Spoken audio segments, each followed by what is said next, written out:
So this is the good Dr. Glenn Livingston, and I'm here with my partner and my friend Yoav Ezer, otherwise known as the Joint Venture Machine. How are you, Yoav? I'm doing great. Thanks, Glenn. Good to meet you. So today we're going to talk a little bit about the terms, profit splits, pricing, and really the deal points that go along with your standard joint ventures. There are more complicated joint ventures we're not going to get into, but we're going to talk about some of the standard terms, profit splits, pricing, and other deal points that you should know at minimum as you're going forward.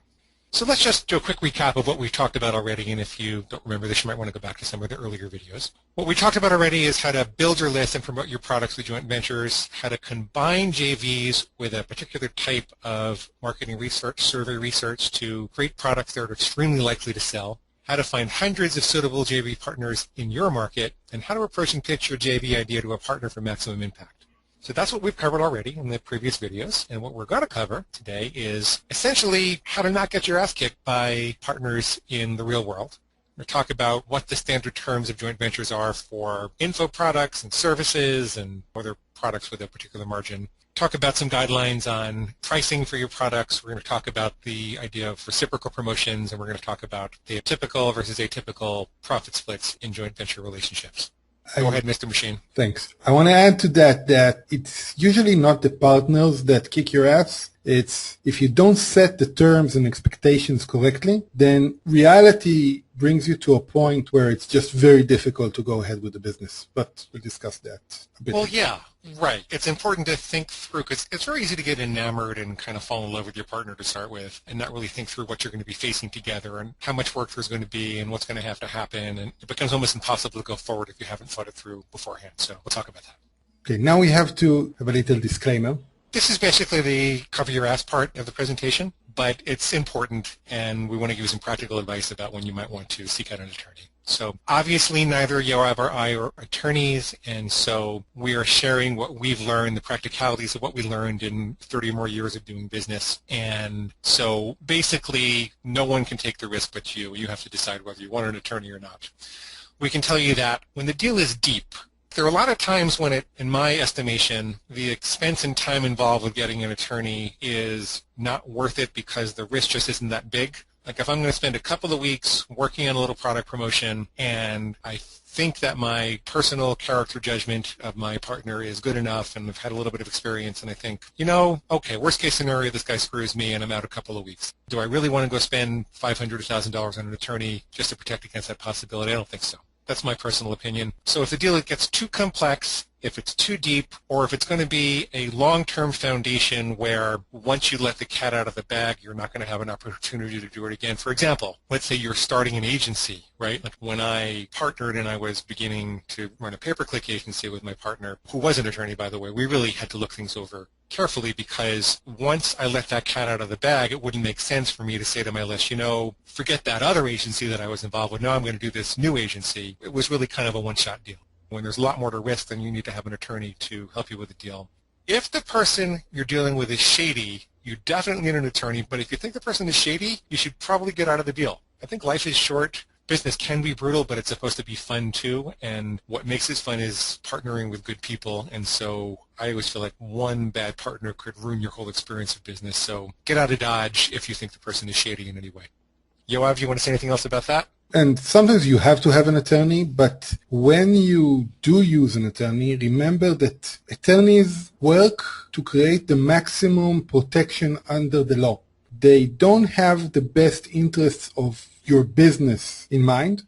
They want to create the perfect protection for you. And that's not always the best deal. They might come up with ideas for terms that might offend or destroy the whole deal, and you need to take their advice with a grain of salt, even when you work with attorneys. Right. Another way to say that is attorneys specialize in preventing problems. They don't really specialize in creating solutions. And there's no point whatsoever. It's a worthless exercise to get a big scary document from an attorney and hand it to your partner and they say, I'm not going to sign that, right? And then they're not interested anymore. You don't want to queer the deal. Use your judgment. Sometimes in business you got to have guts, got to have cojones. It's ultimately up to you how much risk you're willing to encounter. Last thing I'll say is that there's a difference between having the perfectly safe car, the ultimately most incredibly safe car, and driving really safely. And most people strike a balance between that. I think it's more important to drive safely than have the ultimate safe car. Now, I don't drive a little Yugo or anything like that. I drive a Honda Odyssey, which is relatively safe, but it's not the ultimately most safe car in the world. So there's a lot of judgment to be used about when to use an attorney, and it's ultimately that judgment is up to you. But don't spend so much time protecting something you haven't built yet. Right? You need to have evidence of the concept. You need proof of concept. You need to know that you can actually get into the market to have something to protect. So another strategy can be get things moving and then build in the protection later. Get them moving with small trials and then get the protection in later. So that's what I have to say about attorneys. I'd like to interpret what you said about the driving safely bit because I'm not sure everyone understood that. It's much better to build a business with people that you trust, and we'll address that a lot more in the next slide, than to have an ironclad contract. Because if someone wants to cheat you, the contract doesn't matter. They will cheat you. You know? You want to work Yes. with people that you trust and have sufficient contractual protection. Yes. I learned that the hard way. Yep. Okay, let's talk about the terms, and the main takeaway from this slide is that the terms change depending on what type of deal you're making. Mm-hmm. I'll start off with the information sharing one. If you're giving someone a module to send to their list, a training module to send to their list, or if you're writing a blog post, a guest post for a blogger, the terms are very simple. There's no contract involved, and there's usually no need to have discussions over the terms. So all those information sharing and trust building joint ventures we discussed earlier need no specialized contract. Do you want to take the rest? Yeah, sure. So now when you're promoting a product, it depends on what kind of product you're promoting. I think we have 50% of sales, like a 50-50 split between the promoter and the product developer is typical. If the product is an information product, which has a very large margin, like information products are usually delivered for about 10% of the sales price. So typically 50% goes to the promoter and 50% goes to the product developer and the guy who fulfills and takes care of the customers. And the reason you might say, well, the product developer has a little cost involved, but you wind up with the customers and you can sell them more things, so that's why that 10% margin is typically ignored, and product developer actually winds up with about 40% profit while the promoter gets 50%. And that's just the way things seem to have evolved with regards to information products. If you're talking about physical products, you can use the same principle, except you should apply it to the net. So if you subtract the cost of goods, you should be splitting the profits on that. Depending upon the business, it might behoove you to give the promoter more. And there are many situations where you can make so much from the customer and you really know your numbers well, you could pay a lot more than 50% of sales. For example, if you want to refer us people to take the $25 trial in the Coaching Academy, we have ways to determine whether they're qualified people, but it's not unusual that we would pay $100 for every person that took a $25 trial. And the reason for that is we know our numbers really well. But a rule of thumb is about 50% of the gross if it's an information product and 50% of the net. Let me just slow you down here for a minute. You're saying that for the Coaching Academy, you actually pay 400% of the front-end deal to a partner? Yeah. Why is that? Because I have very highly reliable statistical information that once a qualified person takes that trial, that they're going to upgrade to a $2,000 program. So it makes sense to me to do that. Great. That's the kind of thing that gets promotional partners very excited. By the way, if you are in front of an audience of coaches, authors, or speakers, you should connect with Yoav and we can set you up with something like that. So while I'm saying that, I should tell you that I don't leave that as an open program. I kind of evaluate the partners carefully, and that we put a limit on how many they can send initially. So we kind of test it out and make sure that the people coming through are the right people, and then we build it up over time. That's what you want to do if you're a product developer. You want to get your sales system to such a level that you can give promoters an outrageous sum to promote you, and then you don't really have to worry about the traffic once that happens, because everybody's going to want to promote you and go figure out how to get traffic to that offer. It's something called the unlimited traffic technique, which we can talk about another time. When you're looking at a service, typically there's a lot of hourly cost involved in delivering that service, and so a typical promotional percentage for services is 10 to 20%. I find that unless it's a continuity service, that it's hard to get partners to promote at the 10% level. You could get some people to promote at the 10% level. For example, I've promoted pay-per-click agencies at the 10% level because I know when I get someone on board, it's a good agency and they're likely to stay with them for 18 months to 24 months, and it's several $1,000s a month, so that makes sense to me. Otherwise, I found that when I'm trying to get people to promote, it really has to be more like 15 to 20%. It's difficult to get them to do that unless there's really a long-term payoff involved. And promotional partners, unfortunately, tend not to really see the big picture. And that's why if you are the provider of the product or service, you really want to get to the point that you know your numbers really well and create a widget, like I created the $25 trial, or you can pay people per lead, give them a certain amount of every opt-in that they send you. That makes a lot more sense, and promotional partners really are about money now, not money later. They'd rather take less now than a lot more later, which is kind of stupid from a business person's point of view, but it's good from the product provider's point of view because you can make a big ROI just by knowing your numbers and offering them that widget up front and seeing they can make the money now. Let me try to see if I understand that. What you're saying that, let's say I provide coaching services. I would be wise to give away 100% of my first hour and then not give anything for the hours after that, rather than give 10% on all my hours. If you were providing coaching services and you wanted to set up a promotional partner like that would really be excited about it, I would suggest that first you get that system working with paid advertising so you know about what percentage of people convert to paying clients once they have that first appointment, and you know about how many sessions they stay for, what package they tend to purchase. And then I actually would suggest you try to work yourself into a situation where you could pay 3 times the first 3 sessions go to the promotional partner. And here's why. First of all, because almost nobody's doing that. Secondly, a good coach with a good client is going to make a very long connection, sometimes a lifetime connection, and that person is going to be worth tens of thousands of dollars. And so if you can put yourself in a situation where your promotional partners are just blitzing you, and it's like an opportunity for them to be able to send you clients and you have to control who gets to send them to you because they're begging you and knocking down your door, then you can just focus on coaching, right? And that's what most coaches want to do, is focus on coaching. And I find that most coaches that try to partner to get the marketing done elsewhere, they dramatically underestimate how much they're going to have to pay the marketer. The marketer is the one who's in control of the traffic, and the times I've seen that work are with an extraordinary payment on the front end like that, or sometimes people will say, I'll give you 50% indefinitely and you just be the marketing partner and I'll deliver all the work, and I've seen that work before also. What doesn't work for coaching is, hey, you be the marketing partner, I'll deliver the coaching, and I'll give you 20%. And it doesn't work because usually the cost of acquiring the customer is not covered by that 20%. It's just not exciting. There's no financial incentive for the promotional partner to do it. Brilliant. One last thing you need to remember is that those are general numbers, 50% for information products and 10 to 20% for services. Those are rule of thumb numbers, but they're not set in stone. If you're selling a $40,000 information product, or a $5,000 an hour consulting service, then you can probably get off with a lower commission. If you pay $1,000 per sale, and that should probably cover it. So those are general numbers. For example, we are planning to offer a business coach certification at the $10,000 level, and we will probably pay 25 to 33% commission on that, not 50. So that's 25% on a mostly information product. Yeah, there's not a tremendous cost involved in delivering that. Okay. There's some labor, but the numbers are good enough that we can do that. Yeah, so $2,500 per sale is a very good commission, and you probably get a lot of partners with that type of a commission.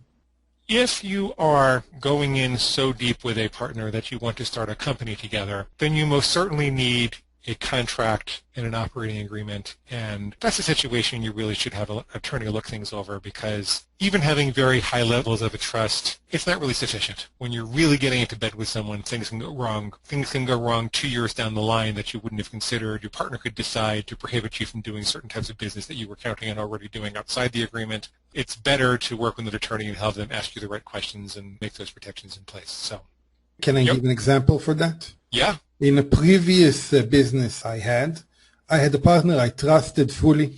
He was like a brother, and we had an agreement on the way we split the profits.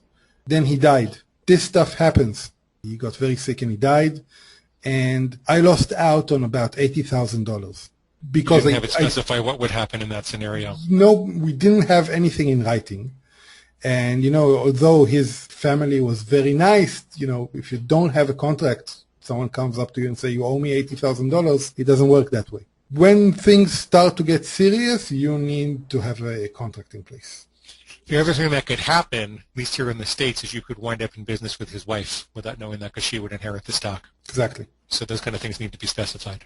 And Yoav, I'm assuming you put the keys to your house test here, meaning to say that you shouldn't actually go out and form a company with anyone who you wouldn't give the keys to your house. Right. Should be comfortable enough to give your partner your house keys and let him crash over without you being there. That's like the lowest level of trust, because when you form a company with a partner, you're more than giving him the keys to your house. You're giving him the keys to your future finance. Yeah, there's kind of like the sleep with your wife test also, right? I think that's more of a U.S. thing. We don't have it here, no. Just kidding. Okay. Okay, fair enough. Setting expectations for joint products and businesses. Why do you want to set expectations, Glenn? Well, because people tend to get excited about what they bring to the table for a business, and they tend to think that that's enough. One person might bring money, and the other person might bring an idea. And they're both very excited, and they feel like, well, I brought the idea, you should do everything else. The other guy says, well, no, I invested the money, you should do everything else. But the problem is an idea plus money is not really enough to generate a profitable business. You need an idea plus money plus operations and marketing and accounting and customer service and management and outsourcing and human resources and on and on and on.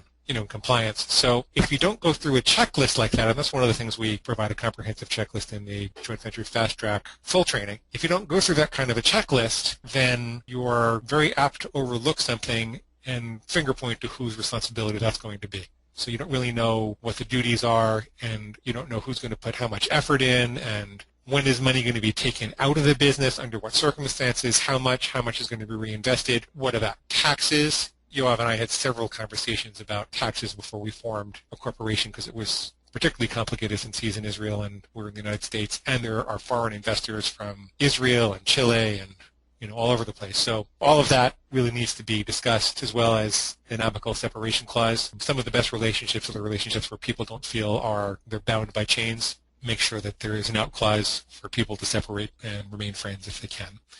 And Yoav, I think you wanted to say something here? It's not so much that you have an amicable separation clause, but that you want to not put too many constraints on the partners. When you just start out in business, or when the partnership is not between equal partners, like if you're an entrepreneur and you go to a VC, to a venture capitalist, and you get money from them, then there will be a lot of restraints in the contract. Usually those restraints cause a lot of tension, and in turn causes the package to come apart when something starts to go wrong. So you want to have a contract that doesn't force the partners to work together. And the other thing you want to avoid is to put too much emphasis on the separation clauses. Because, like we said before, that's thinking negatively. That's anticipating what can go wrong. And when you discuss this too much, it kind of colors the entire deal as a negative thing.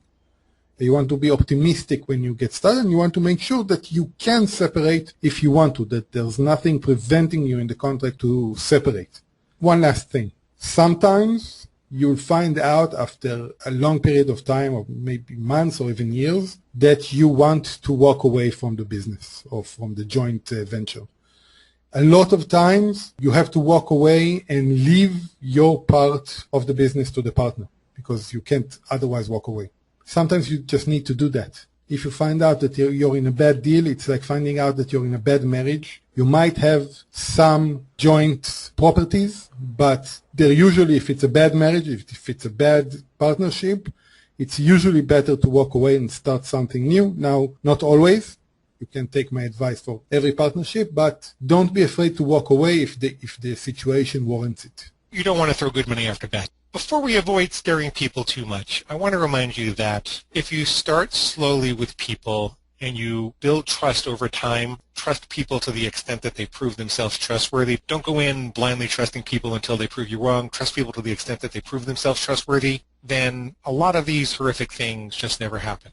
You can do many kinds of joint ventures with relatively low risk, make a bunch of money, get things moving before you're considering one of these more formal partnerships. And Yoav and I are just trying to protect you in the event that you've evaluated a partner and you're really thinking about building a long-term financial partnership and you're going to share bank accounts and corporate names and pay taxes together and that kind of thing. But that's really down the road. That's not something you want to do right away. And by the time you get there, you'll want to put this time in. It won't feel oppressive. You'll want to put it in so that you really thought it through, and that's what builds the foundation so you could make millions together.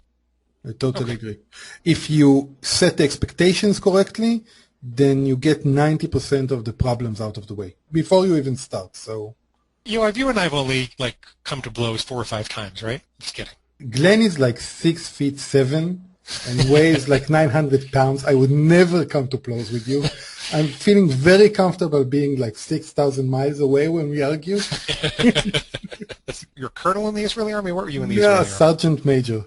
You're a sergeant major in the Israeli army still. I'm actually a lever, not a fighter, so you don't have to worry.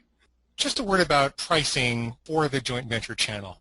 In paid advertising, you want to make pricing decisions with your intellect, which means if you know that you can sell 3 times as many products at $10, and let's say you have like a 90% margin, we're talking about information products, if you can sell 3 times as many at $10 as you can at $20, then $10 is the right price because 3 times 10 is 30 and 20 times 1 is 20.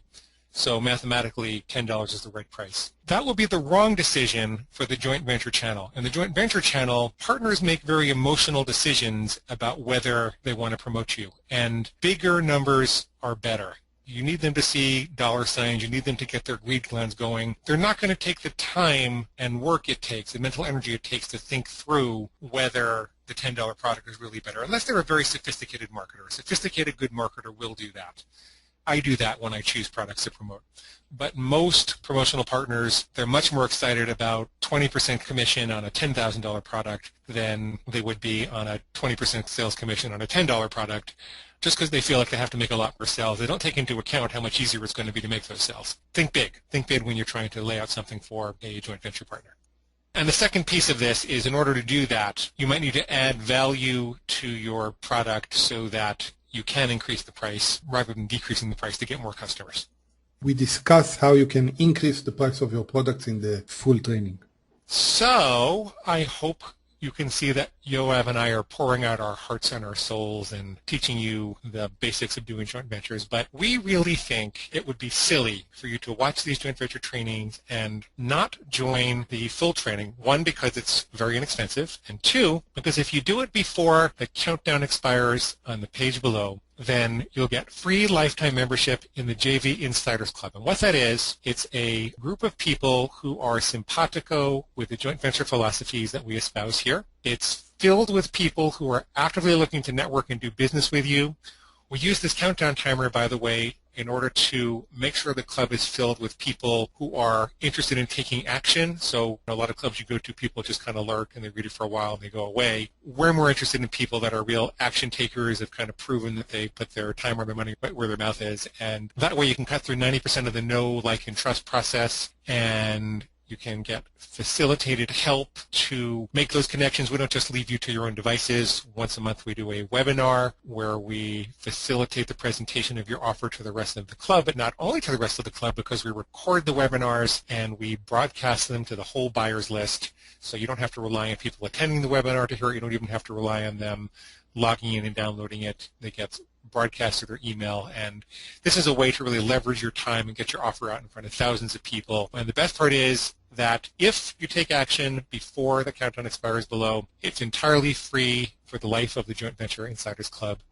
But if you wait until the deadline expires, then it will be $250 a year. So I think it would be silly for you to let this opportunity go by if you're indeed interested in developing joint ventures as a channel in your business. And you should be interested in developing joint ventures as a channel in your business for all the reasons we've talked about before. So we really look forward to seeing you inside. Go ahead. Today's the day. Make it count. Click the button. Let's get the comprehensive training at the inexpensive price and join us in the Joint Venture Fast Track Insiders Club.